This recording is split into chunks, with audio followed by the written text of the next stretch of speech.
Hey guys, what's up? It's Kevin for the win, and we're back for another edition of Monster Hunter Rise. 3.0 has dropped, and with it, a couple of upgrades to certain weapons. In particular, the Teostra Bow is now fully upgradable to the Bow of Light and Courage, which makes for a very powerful endgame bow. As you can see, it has 31 blast and 199 attack. So today, we're going to be using an endgame build for it, using Mighty Bow Feather, which gives you the Bow Charge Plus, so you get the extra charge on your bow. We're going to be using Zinogre Mail S for Laden Power and Weakness Exploit. We're also going to be using Rachna Arm Guards for Constitution and Stamina Surge, and Janaf Coil S for the waist for attack boost in particular is what we're using it for. Rachna Greaves, this will give us Constitution and Stamina Surge as well. For the Petulance, my recommendation, since you're using a lot of stamina, is Underworld. For the Talisman, I have a Weakness Exploit level 2 with 2 level 1 slots. Preferably, you would prefer 2 level 2 slots, but it's a matter of RNG. Now, when you break this down fully, attack 214, 31 blast, defense 471, as you can see, has pretty decent resistances, but can't take water and can't really take a hit from ice monsters. But neither of those are too prevalent in the game. Those are the switch skills I'm using. Now, full skill breakdown, as you can see, Constitution level 5, attack boost free, weakness exploit free, stamina surge free, reload speed free, defense boost free, and a bow charge plus 1, and a laden power 1. So you can see we're going to be taking advantage of a lot of stamina skills on this build. Constitution 5, as it says, reduce fixed stamina depletion by 50%. Attack boost free, basically gives us attack plus 9. Weakness exploit level 3, attacks that hit weak spots have 50% affinity boost. Stamina surge just says stamina recovery speed is at increased 40%. Reload speed, we're really just going to use it for the level 2, which gives us automatic bow coatings when we switch. Defense boost to make us plus 5% defense and a plus 10 bonus. Laden power, not really going to be used too much. And bow charge plus just gives you the unlockable extra bow charge, which is very important. Okay, so let me also show you what decorations I'm running. Mighty Bow Feather doesn't have a slot, so you can't use that. So there you go. Oops, almost went to sell that decorations. Don't want to do that. So as you see, Mighty Bow Feather doesn't have a slot. For Zinogre Mail S, I put a Defense Jewel level 1 in here. You can mix this up. You don't have to use Defense. I just want to be a little bit more tanky. Rachna Greaves Physique Jewel 2. That way we will be able to max out our Constitution. And Janaf Coil, I give it an Attack Jewel level 2, and then a Defense Boost and a Quick Load. Rachna Greaves, another Defense Boost, and in my Talisman, since there's 2 level 1 slot, the other 2 Quick Jewels. You can mess around with that however you feel like. Obviously, a build is a recommendation, a suggestion. You can have your own take on it and put whatever jewels you feel are going to work best for you. And if you think you found something that I might have overlooked, definitely let me know in the comments, and I will definitely touch base with you in terms of what gems you can actually slot in, as opposed to the options I decide to do. For the purposes of this showcase, we will be hunting 3 monsters today. I'm going to hunt an Azuchi, I'm going to hunt a Tetradrone, and I am going to also hunt a flying monster. So we're going to be using my favorite punching drag, the Raffian. First up is the Great Azuchi. When it comes to bow, if you're not super familiar with it, it's got a really big increase in power. Some people consider it even an S-tier weapon. The one thing that you're going to need to learn very fast on, if you haven't already really messed around with bow, is critical distance. And critical distance basically is that you're in the exact range you need to be to do the maximum amount of damage with your charge shots. Usually you will be able to figure this out by not only the damage indicators, which are put on for this video, in which you'll see yellow, which will help, but also the fact that the screen shakes when you're in critical distance shots and you're performing critical distance shot. Now, to take full advantage of the Teostra Bow, you have to use Teostra Soul. That way it gives increased damage to blast attacks. Remember that the Teostra Bow is built-in blast automatically. That's why it doesn't have a blast coating. So you want to start off with power coating, and then you just want to fire off some shots. Now keep in mind, every time you fire off a shot of your bow, the charge goes up as long as you're consistently firing it. So you can keep chucking and firing bows this way.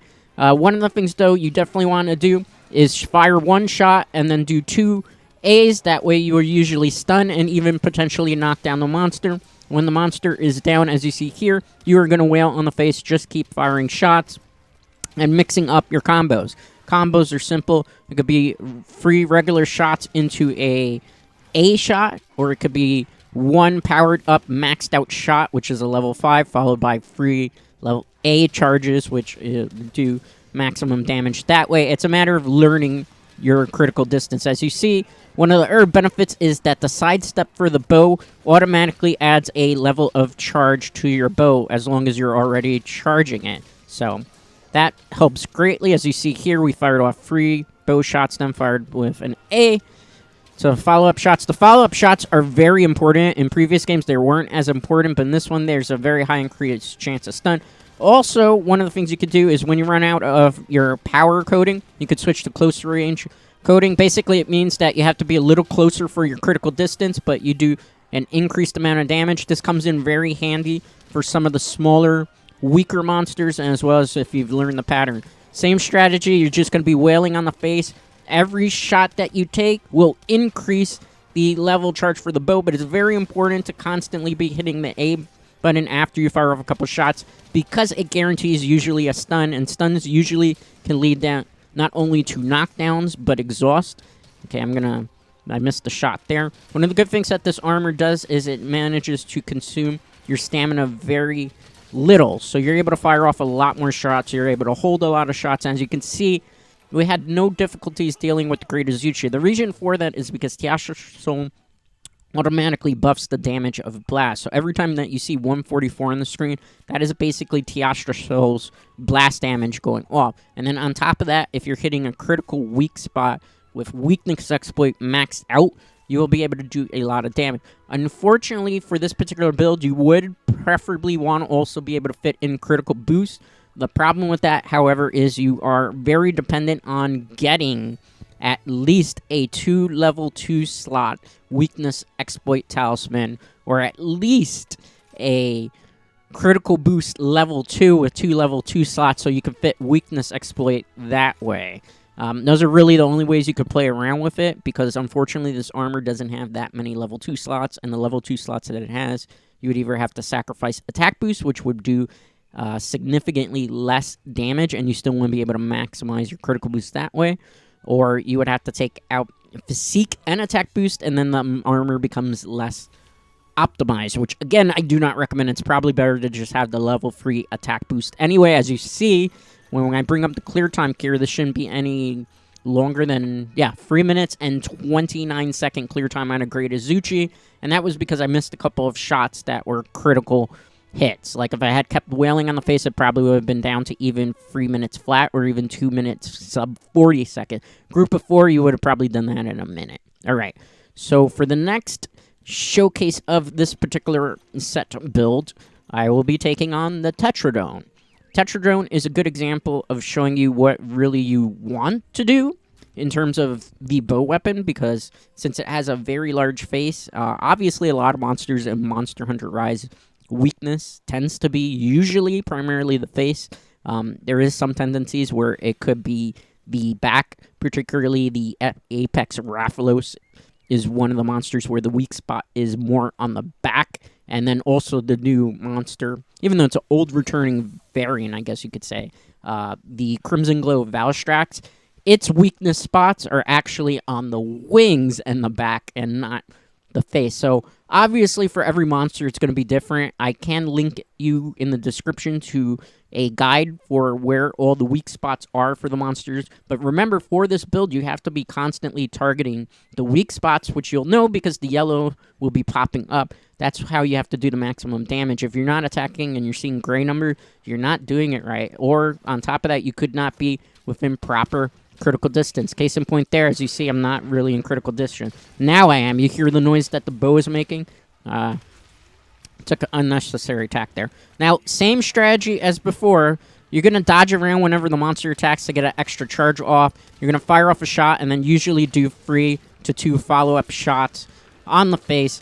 This will guarantee that you're stunning the monster usually most of the time. So you kind of get into a sensation or a situation where you're in kind of para-flinching and paralocking the monster without actually using paralyze, because you're just flinching it and using stuns. Case in point there, as you saw, I flinched it into oblivion, and I'm going to keep doing that. Okay, we're going to dodge forward so we get a charge on the shot. As you saw, he already got himself stunned. That could have been our Palico, or it could have been our arrows. So we're going to continuously, again, wail on the face. The reason for this is the maximum amount of damage that we could be doing with the bow. You have to constantly be targeting the face. Follow-up shard. Usually you want to get off higher charge levels. I ran out of power coating, so now I'm going to switch to close coating. Sleep coating is not really great. It's good if you need to do a sleep bomb tactic where you're in a group of 4, but most of the time you're not going to use it at all. I just have it for in case there's a situation when things are getting too hard. Going to move back here because it's going for its attack. Going to move back again to get a charge.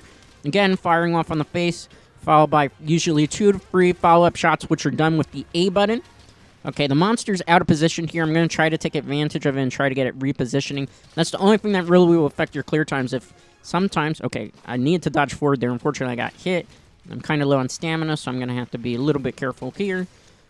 I thought that was going to flinch him into oblivion. Okay, so stamina's down a little bit. We're going to move back a little bit. Fire off a shot. Let's get a good rhythm going again. Okay, let's dodge out of the way. All right, we're cornered here. I got to sidestep. I'm going to sidestep to the left in a minute. Okay, constantly again, look what I'm doing. I'm firing off multiple shots in succession so I can constantly maintain that level 5 charge. Let's fire off the face again. It's exhausted. This is because of the follow-up shots that are basically stunning the monster. Remember, after you stun the monster constantly, it does get the exhaust effect, so which is when it's drooling, it moves slower, it can't use some of its special attacks. Okay, so we're just going to, again, concentrate particularly on the face because that's where the weak spot is for this monster. He's unfortunately kind of out of position because he's just kind of looking, staring at the wall, so that kind of affects your clear time a little bit.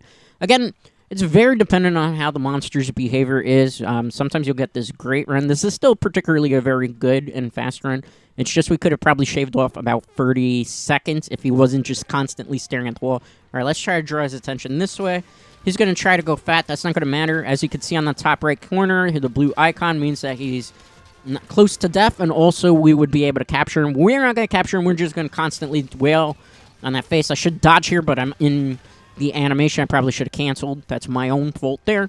It's fine, though. We could take hits with this armor. Again, targeting the face, keeping an eye to make sure that I'm in critical distance. You'll notice critical distance when you hear the noise and when you see the screen shaking.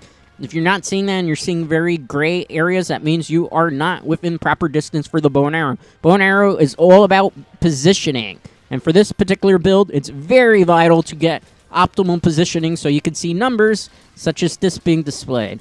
All right. Let's fire off a couple more arrows. And as you see there, we pretty much handled the Tetradon fairly easily.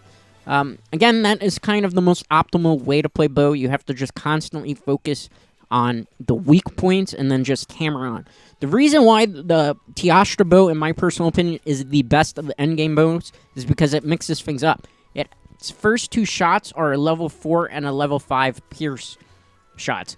Pierce shots have a higher tendency to flinching the monster, so when we use them with the follow-up attack where we're firing off 1 arrow or 2 arrows and then we follow off with A, we tend to be able to flinch the monster very fast. Case in point, if we were firing off that combo, we'd be able to flinch the monster significantly quickly. The other 2 shots are rapid level 4 and rapid level 5. So those come in handy because they're quick, and rapid is generally one of the better arrow code. So it's got the best of both worlds. It's a shame that it doesn't have a actual spread, but you don't need it because Pierce and Rapid just in conjunction, and the fact that they're the level charges that they are with the Teostra Bow in conjunction with Blast, and then on top of that, the fact that Teostra Bow also powers up Blast buildup, and even the Blast damage makes it even better. Like, I've been experimenting with the Rampage Bow S because now you have fully maxed out Rampage weapon, but I've actually, even doing a Blast variant of that, realized that the Teostra Bow just has the better utility and can actually clear things much faster. 4 minutes and 50 seconds clear time. Again, since it was staring at the wall, we could have probably shaved off 30 seconds to even maybe a minute. It's about positioning, really. Sometimes you're going to get great runs where you can get super fast because of positioning being in your favor, or times you won't. Okay, for the purposes of this last showcase, once again demonstrating the exact same set build that I featured in the beginning of the video, we are going to be fighting a Raffian. Raffian is a flying monster, so I'll show you how well we can deal with it. Also, Raffian's a good example because it tends to get enraged a lot and will move around quickly, and this is where learning to dodge with the bow and arrow and then being able to get charge shots off that way becomes more important. So if you need to practice, and trust me, I'm not a super speedrunner type of guy on the channel and anything. I'm just doing these guides to help players who are newer to the game and maybe some people who probably are newer to the weapon and trying to understand the general basics, which is what I'm basically kind of going over here. You know, even I can kind of learn to dodge a little bit better. Like, the bow and arrow is one of those weapons where sometimes if you dodge too much, you're burning through stamina. Fortunately, because of this particular set build that we're using, we are a bit more forgiving when we're abusing the dodge and wasting a bit more stamina. Okay, same strategy as before. Go start with power coding. We're going to target here the face and try to stun lock it. Again, we don't have earplugs access here, unlike some other weapons. So we gotta be careful. I'm gonna dodge out of the way and fire off a fully maxed out charge shot, followed by two level A charges, which will help greatly here. Same strategy as before. We gotta take advantage of its windows. It's a matter of learning the monster's patterns here. She's gonna move back. We're gonna fire off a shot. I'm gonna dodge. It's gonna give me full charge. Fire that off. 2 counterattacks coming through. See how it flinches and breaks apart. You gotta kind of just time your windows that way. And the fact that we can get off really good piercing. What's she doing here? She's trying to go after my partners here. But pretty much we're going to do the same strategy here. We're abusing blast and we're trying to, like, para stun lock it in a way. Alright, move out of the way. I threw a flash bomb down. Okay, we're going to target the face here. I'm not going to kill unless I see it's absolutely necessary. We're out of position, as you see here, so we need to get towards the face. We're in critical distance. You saw that the screen was shaking. We're not going to get closer to the monster because if we do, we will get tail whipped. Alright, it looks like we got a little tutorial battle going on here. Maybe a turf war, you could say, a little bit. I don't know what she's staring at because the monster's behind her. She's just kind of maybe targeting my Palico and my buddies. Okay, got to be careful here. Jump off the wall, and I'm going to ride her to collide into the Ur monster. As I've mentioned many times in the video series before, you always kind of want to play this minigame because it will give you more rare drops. So we're going to go on the Bishitin right now, play the minigame. There is a high potential that you could get a ruby or even a mantle. If you eat for Miracle Worker in particular, you will have a higher potential of getting that drop. But you can actually get it without using Miracle Worker at all. It's just a matter of whether RNG is being kind on your side or not. So again, strategy here, really, we're going to use 2 strong attacks, trying to build the gauge up a little bit. I'm going to dodge a little bit. Let's go for a light attack here. And now we'll go XA to do the super attack. When the Raffian gets knocked back from the Bishitin's next attack that it's going to do right after it dismounts me, we will be targeting the face yet again. So, knocks it down. Let's start going into our charges. Remember that although it's good to charge up all the way fully because you're constantly firing your bow and arrows in rapid succession, it's automatically adding a level charge to your shots as long as you're consistently firing the shots. So keep that in mind. Okay. She's going to firebolt. Let's dodge out of the way here. Full maxed out charge within distance. Okay, fire it off again. Trying to get a nerf flinch, but was not able to do so. I got a little greedy there. You're going to learn kind of your timing in regards to when you can kind of get greedy and when you cannot. It's a matter of learning thing. Trying to get her attention here. Let's... my Joy-Cons drift a little bit, so sometimes I will kind of mess up the dodge, so keep that in mind. Too much Monster Hunter has kind of ruined my control sticks. I'm not actually doing this on a Pro Pad. So in case you guys are wondering, I am doing this on actual good old-fashioned Joy-Cons. Alright. She's going to start her tail whip again. Let's try to move into distance. This is pretty much where you want to be for critical distance. But I would prefer if she turned around. I'm not going to try to go the opposite way. See if I could get her attention. And she flew away in typical fashion. She should be pretty close to death already, considering the amount of hits that she take from the bow and arrow shots, as well as the fact that we played the minigame. So I would figure within the next minute to probably 2 minutes, she should be down. Let's just find her. One of the things that's a little bit still of a pet peeve for me when it comes to Monster Hunter Rise is the fact that the minimap still sometimes can be kind of hard to read based on the location here. Case in point, see, I was supposed to make the turn here, and my eyes were kind of deceived a little bit and looked like that was all one interwoven path. Yeah, it's one of the things I'm still trying to get used to for Monster Hunter Rise, even after 3.0 update. I've had it since launch, so keep that in mind. Alright, so we got our attention again. We got to move back, though. So you can dodge back with the charge slots. These little monsters also are going to be kind of a problem. So same strategy as before. You want to focus on the face because that's particularly where her weak spot is. You want to try to kind of get her into the stun state. All right, fire off on the face. She's moving around a bit. So, again, you have to reposition yourself so that you're in the right spot. I'm not here. As you see, she's starting to drool. This is because she's been stunned a couple of times, so she's got exhaust. She got knocked down right now. Perfect. So what you want to do in this situation is just, again, fire off shots in rapid succession. Sometimes it'll be like one charged up arrow followed by 2 A's. Sometimes you could do 2 fired up shots and then go A. You have to mix it up and just do what you feel is best for you. Usually you want to get off a max charge when possible before you start going into the A counterattacks or follow-up attacks as it's known better in the game. Alright, so I stood in the fire there. I'm trying to just see through the fire. I can get burned a little bit here. So she's getting kind of weird in her mannerisms. And you see on the top right-hand corner, she's already in blue again. I'm just going to kind of heal up here because she's a little bit pissed off at us. That's fine. Alright. I thought she wasn't going to lunge that close to us, so let's move back. Fire up. Gonna dodge out of the way. Max up the charge. Fire it off. Fire off a charge shot again. Counter-attacking is very important here. She got in the way again. I got to heal. Free fireball shots. Bring out the bow. Fire at the face. And as you can see, even despite that, the fact that this wasn't super optimal because little monsters got in the way, and I made 1 or 2 mistakes even myself, I would say, this is going to be a super fast Raffian run. Now, that's the thing about the Teostra Bow. Even if you're not the best at dodging, even if you are not always within critical distance or hitting the weak spots for a weakness exploit, this bow packs a significant punch, which allows you to be able to clear things super fast. On Elder Dragons, obviously, your clear times are not going to be as high, especially if you're soloing them. It can be. It really depends if you're like a speedrunner and you know exactly the frames and the movements and everything of the sort. But in a group of 4, when you are doing this hunt, you probably will be able to, assuming all of you are truly optimized and focusing on the right spots and hitting with the strongest weapons and the most tricked out armors, you in theory should be able to take down this Raffian within 2 to 3 minutes tops. You could probably even get sub 2 minutes if, depending on the group, if they're all ranged weapons. The thing that makes bow and arrow really good is the fact that gunners in particular, and bow is kind of considered that now. It used to be considered kind of in the Blade Master territory in Monster Hunter Gen U, is the fact that it gets elemental buff instead of defensive buff. So Blast still is considered not a status, but an element.